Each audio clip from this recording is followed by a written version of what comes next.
And what was the Oh, other one? look, we got door stops. Yeah, Pat Kenny brought those for us. That was really nice of him. It only took over a year.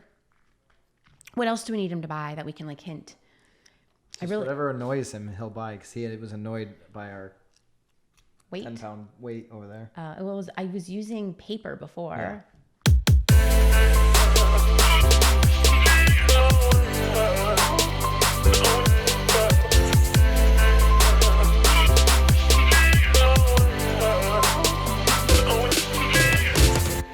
This is Byron Lazine and Nicole White, and you are tuned in to episode 89 of The Real Word.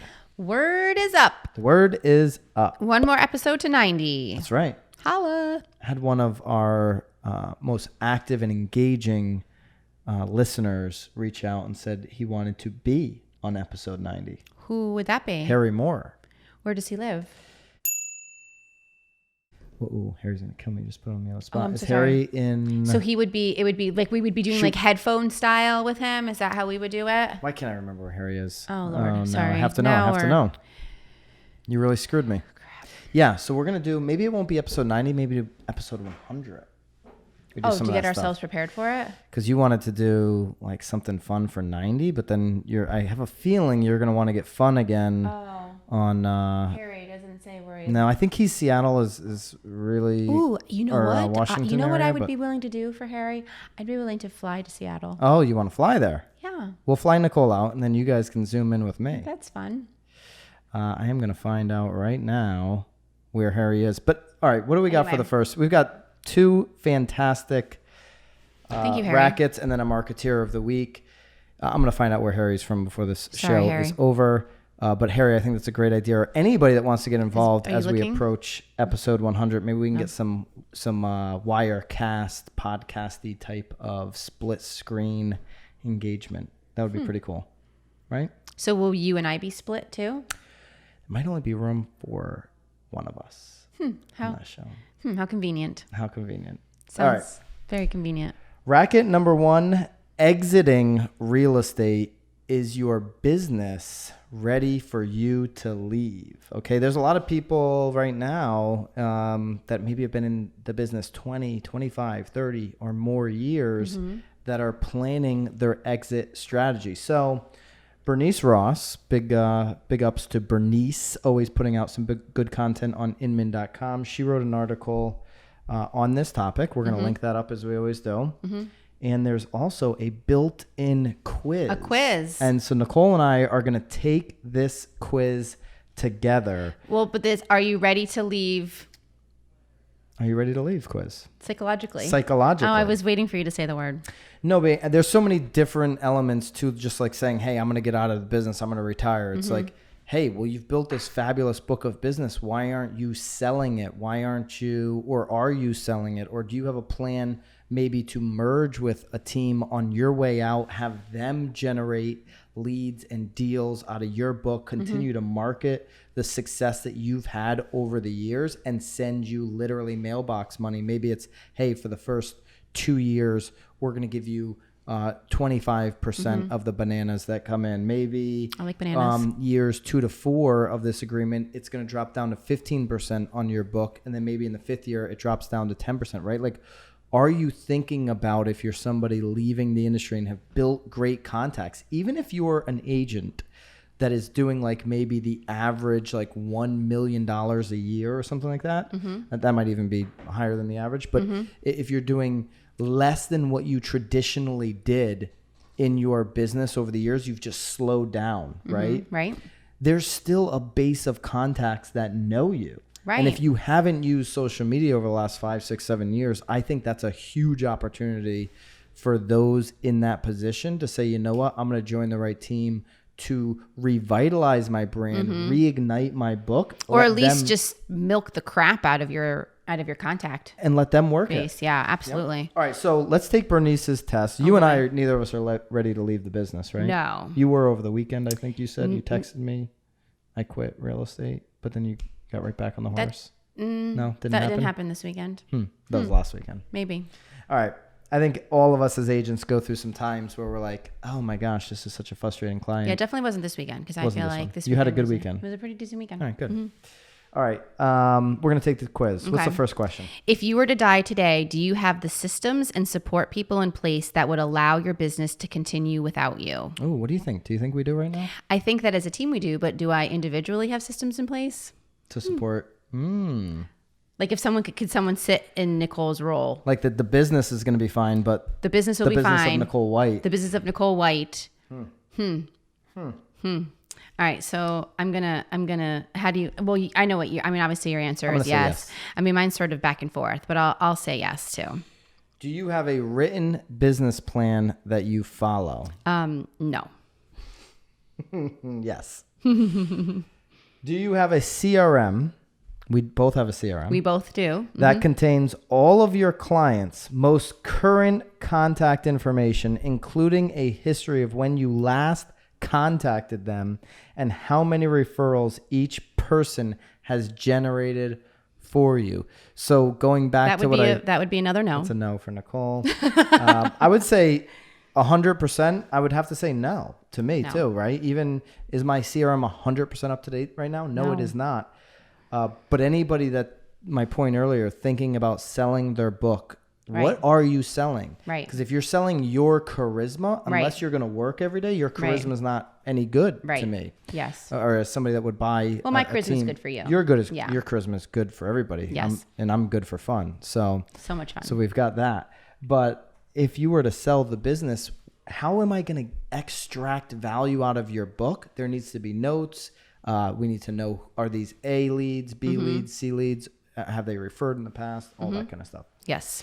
Question number 4, do you have a face-to-face system for staying in regular, or a system rather, for staying in regular face-to-face contact with people in your referral database? And have you seen at least 150 of them in person at least 3 times during the past year? Yes, I think I figured out what my problem was with reading. I jump over. You don't read the words. I like jump to the next word. And then you like to make up your own sentences when they've already provided you a fine. It was a really beautifully good written sentence. sentence already. All right. So do you have a system No. to have face-to-face meetings with people? That's Nope. automatic. That you don't have to think about whether it's a reminder to you. I don't even have that. So No, I don't have that system, except if I run into them at the bar while I'm already out. I mean, that would be a system, right? That's a system. Showing up at the bar consistently. Consistently. If you know your clients are all at the bar, that is a system. I don't even have to think about that one. You don't think about it. Nope. It happens Just walk in. automatically. She's one of those that walks in, oh my gosh, I'm here. Let's like drink all night. And then she'll have stop half a it. drink. And then she's like ordering the waters off to the side. And you're like, what the heck? I thought we were drinking all night. Like, you've been sitting there drinking waters? What's going on That's here? fun of you. That's nice. Yeah. Look at that. All right. Someone's phone keeps I think jingling. it's mine. I apologize. I mean, your wife. Hopefully she's That one okay. was her. Hopefully Again? that wasn't her every single time. No. Yeah. Number 5. Have you Yes. branded your business with a brand that references real estate, your location, and the types of clients you serve rather than using your name?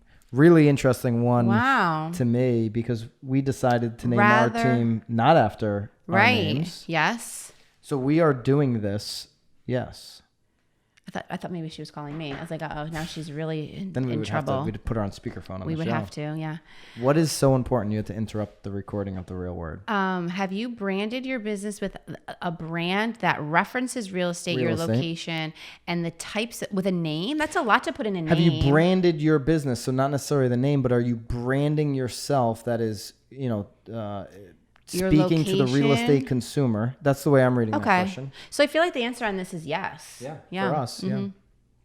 All right, number 6, does your business have a specific niche and or client type? And do you have a website and social media presence based on that niche? Listen, if you don't have that, period, you're You have a completely niche? irrelevant. You have a niche? Like do you... I have a niche. Yeah, I mean... I have a website. Yeah, and so here's the thing, too. You do have a niche. Yeah. Little brand. But one in company. Think about our company. Okay. I mean, if you're going off of all of these questions, our for niche one company, would be our marketing excellence in terms of listing homes. Yeah. Okay. All right. So yes to So that. the answer is yes. Number 7, and this quiz, by the way, if you take it on Inman, it's really like easy to use. So far, it's easy. So far, moving right along. We have no idea what's going to happen at the end, though. We have not done this. We're doing it right here on the show. Live. So.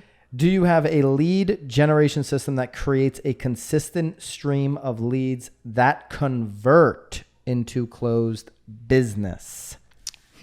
I mean, we definitely have leads coming in, but we have leads for the team coming in. As a team, we do. Yes. Yes. You're already on no for yourself. I feel like my arrow's on no for most of them. Okay. So as a team, we do, but maybe as individuals. That's hard here because this quiz. Are we taking it as individuals or are we taking it as a team? I've been flipping back and forth. Me too. Between questions. However, because you just want yeses. Is that what? Yeah. Whatever brings me to yes. It's gonna be like you are not psychologically ready to leave your business. I'm definitely not psychologically ready. I'm not ready either. If a CPA showed up tomorrow morning to check your books, would your books be in order? That would be a no. For Winning Company as our team, for me, it would be a yes though. For me, no. For you, no. No. Okay. But that's my goal. That's my 2020 goal though. 2020. Like I want someone to just. I actually want someone to just start cutting me a paycheck. I made the decision to take pay all the money away. A CPS on a monthly basis. Not, there's people. Oh, I got to pay my CPA to do my taxes. When you're cheap on your taxes, you get very cheap tax planning and guidance from a CPA. Right. I've decided every single month I'm going to pay my CPA. It comes right out of my check every month. Yeah. And so my books are in order. I can say I need to get my books in order. That's what I need. That's a goal. That would be on my business plan that I'm going to be following as well. Nicole, how can I support you in that? Oh, look at you. Yeah. We could talk about that off the air. Oh, off the air. All right. It's so sweet of you. I'm going to try to get you to make a commitment here on the air. Oh, we can make a commitment. I like making commitments. Support you in that? Did you hear the commitment that I made to Jason? No, he didn't. I have share to it with work me. out 3 times a week, and if I don't, I have to give him $50 per day that I don't work out. So like every time I don't work out, $50. So are you? What counts as a workout for you? Well, anything. I just have to take a picture of me working out. Oh. Yeah. Yeah. Mm-hmm. So today I have to go buy myself a pair of sneakers. Oh, she's one of those. I have to prepare. She's one of those. Before I start, I need to buy the sneakers. Before I can start my new job, I need the new laptop and the new phone. No, I worked out over the weekend, but like I really want to step it up. All right. Yeah. Get the sneakers. Then we'll talk. Okay. Number 9, can you document your net profit for the past 3 years? And would the documentation stand up to an IRS audit? That'd be a question for my CPA. I would say yes. I would say yes. You didn't have anything else ready, but now I'm ready for the past 3 years. Yes, I have it all in files in my office. Yes, I have it. That too. Okay, I'm good. I have my last 3 years. Do you have a specific plan for what you will do after you retire? That is a great question. Nope. Right? So you're not ready. I would say no. No. Why? So I don't feel like that a retirement is really anything that I plan to do. I personally don't really ever either. We're both super young, so things change as you get older. But I can't imagine not doing something. No, I'll tell you a story. Although you could golf. Would you golf? Yeah, golf more. I don't think I golf every day. Yeah. But I'll use my father as an example to this. Nessa's sitting here. She's probably like, oh, don't talk about our family, please. But I'm going to use my father as an example. As long as it's not about her, I think she's okay. Yeah. Well, I'll find something soon enough to expose Ness on the show. Wow.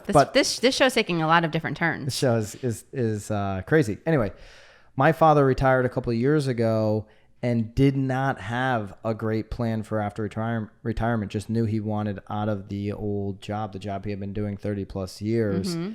Having a plan is absolutely critical to not waking up every day and wondering what the next step, what am I going to do today? Right? We talk about that just with agents, have a plan, have a calendar, have time blocks, because then you will wake up every single day with the anxiety of wondering, what do I do? Where that's do I start? Weekends sometimes. I hate that. Or you could start a million different places. That alone gives you an anxiety of just not knowing. Maybe you're too busy. You don't even know what to pick because you haven't planned out exactly what I'm going to do on a Monday. What should I be doing on a Tuesday? And retirement for sure. I mean, because then you just get a whole bunch of free time at your fingertips. You don't know what to do with it. That is stressful. Scary. That's scary shit. It's really scary.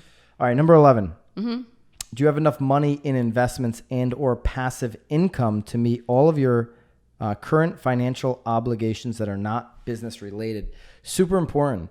If you're used to commission checks coming in, right, then you're used to getting large chunks of money at certain times of the year. And so if you're living like, travel, like you're a travel blogger right now, then, and you don't have these big commission checks coming in, what passive income do you have coming into you to continue to go to fancy restaurants, drink Vouv on a Sunday, whatever your thing is? I don't do Vouv on Sundays. So my answer is gonna be no. I'm gonna be no right now.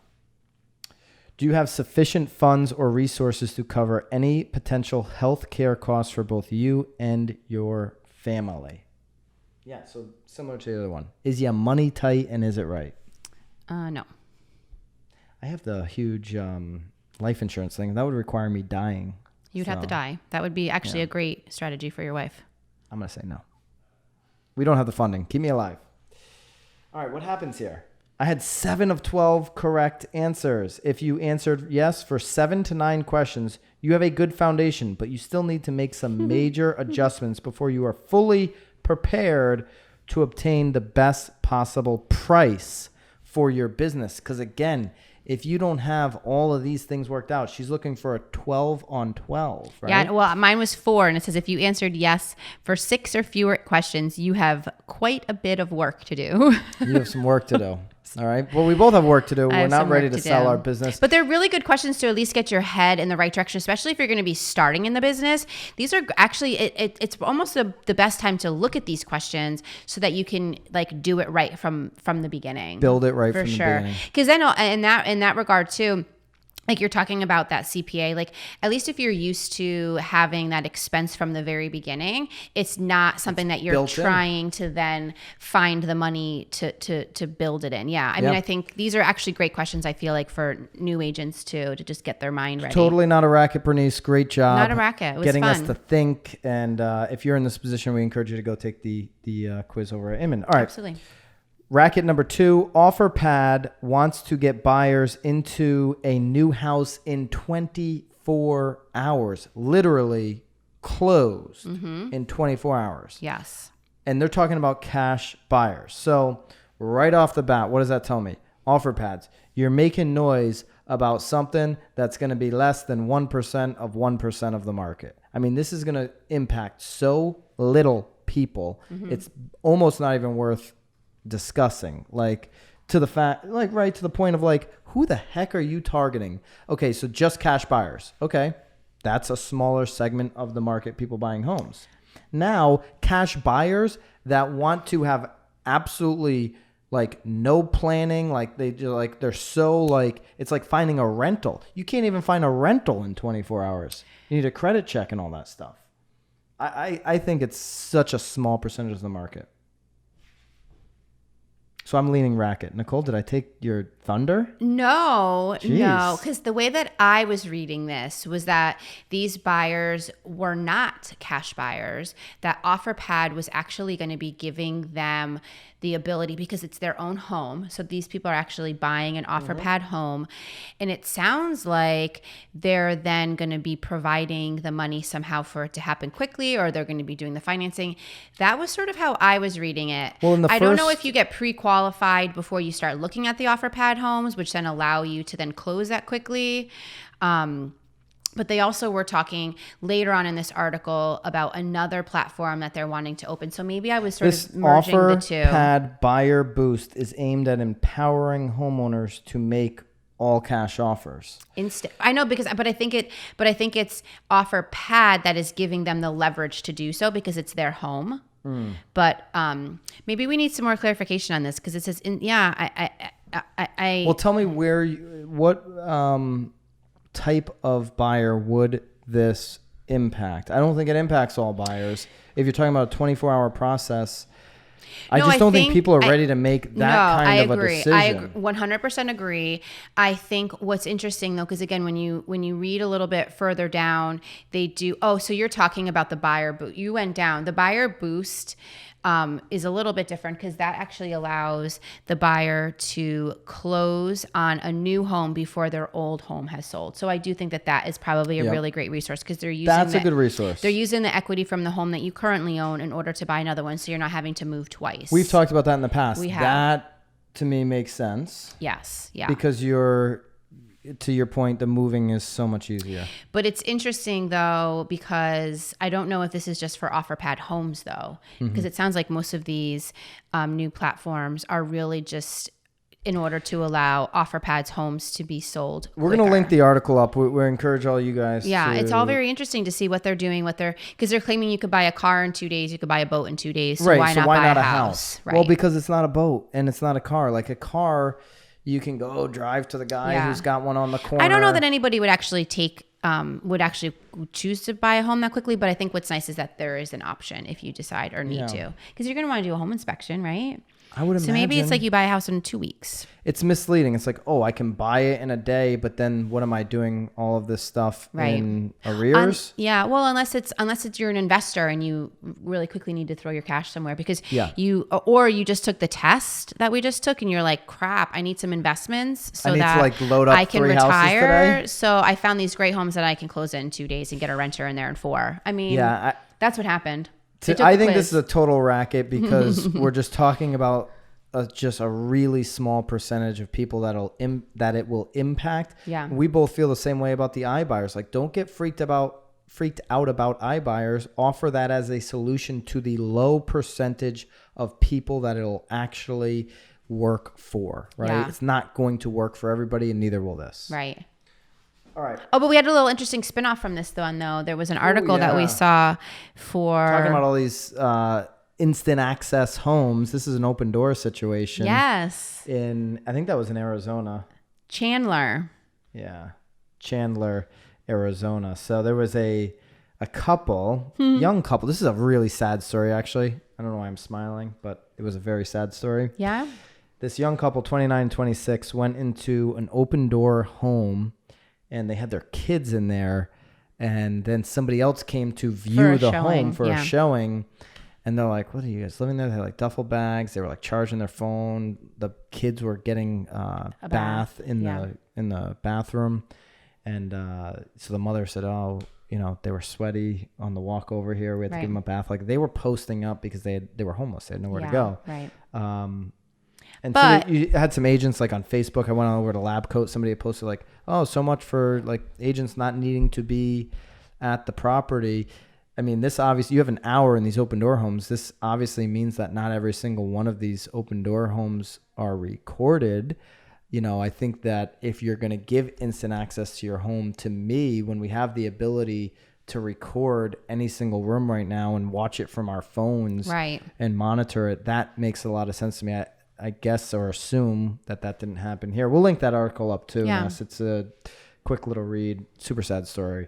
But that's what you're going to get, a little bit of. And I think if Offerpads, Open Door, Zillow Instant Offer, any of these people that are buying these homes, if the market does drop and there's a glut of these vacant homes, if they're not going to go and rent them, you could see more sad shit like this. Absolutely. Yeah, I mean, you hear horrible stories like this all the time, or people just taking advantage of other people. Or remember during the boom too, I feel like, or maybe it was during the downswing, there were people that were like renting out homes that weren't theirs too. That were like, just. It was, the whole thing is super sad. But I mean, when you get desperate, you do desperate things.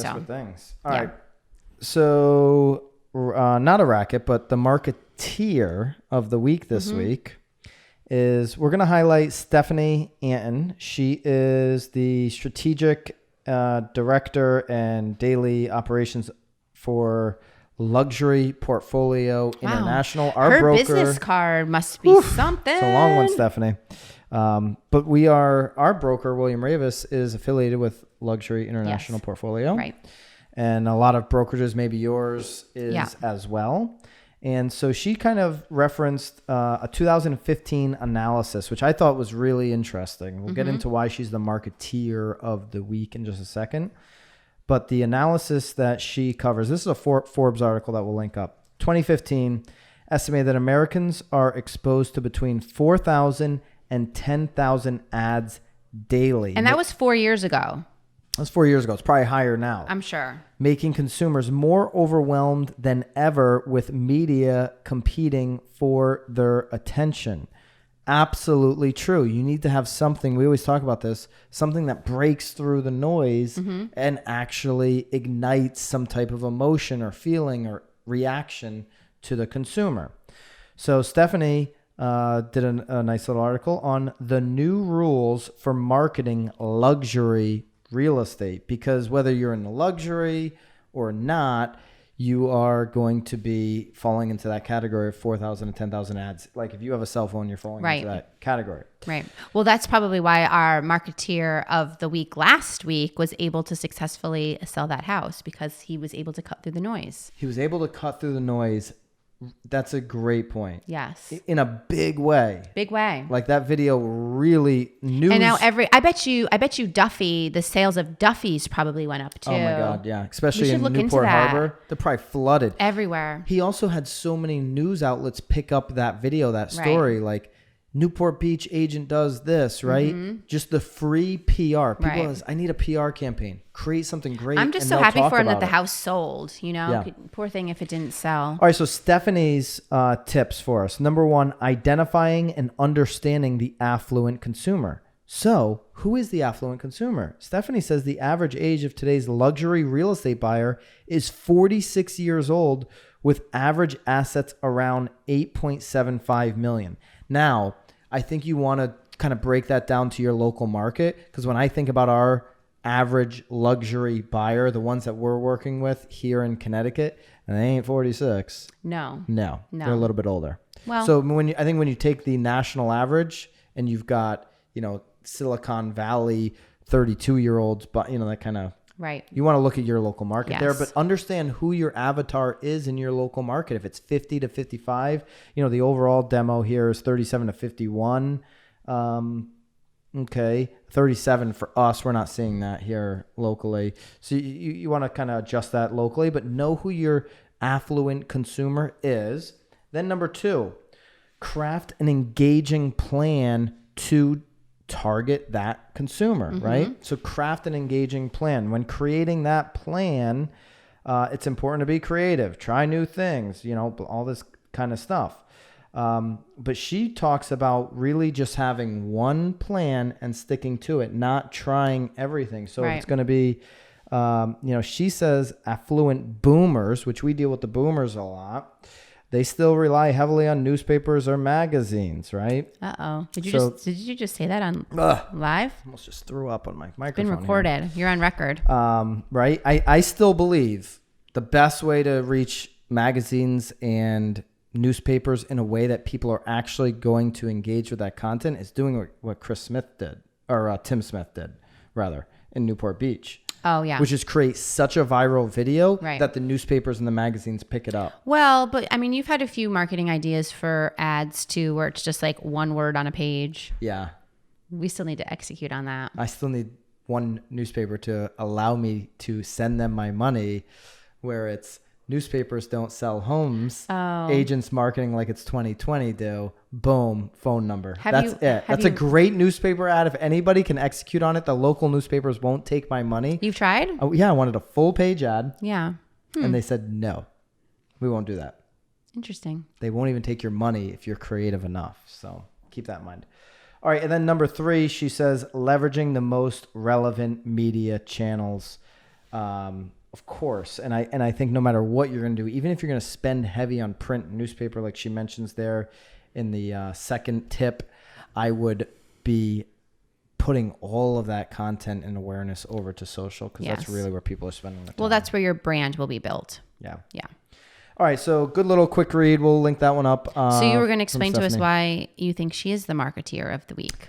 I think she's the marketeer of the week because she's actually mapped this out. I'm going to go from A, B, C to D to target this affluent buyer. She understands too many times, especially as agents, we're marketing to everyone instead of saying, who is my avatar? Who is the person that I'm trying to reach? She really, she took data, took research, took her time in identifying who, with stats, 46-year-old average age with assets around 8.7 million and 2.6 million in average real estate holdings. She knows who she's targeting, and then she's going to build one solid campaign or plan to target that one person. I'd actually love to see maybe like a campaign that maybe like she could, luxury portfolio? No, like that she did. Like I would love to see her execute on the plan that she Stephanie, Nicole's calling you out. I'm not calling her out. I'm just calling racket on this whole thing. Well, it's just a lot of numbers and words and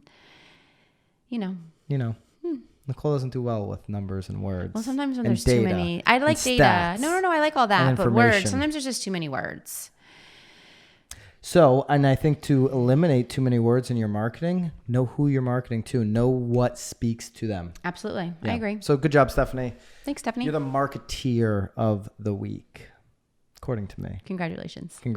All right, guys. If you've got a marketeer in your marketplace that's doing something amazing, somebody in your office, somebody on your team, maybe it's something you did yourself. Oh, if you did it yourself, nominate yourself. Send it in. We'd love to share that. We won't tell anybody that you nominated yourself. No, I will just at the end of the show. All right, guys. Thank you so much. And send that in to either one of us if you've got a marketeer of the week. Keep it real. Bye.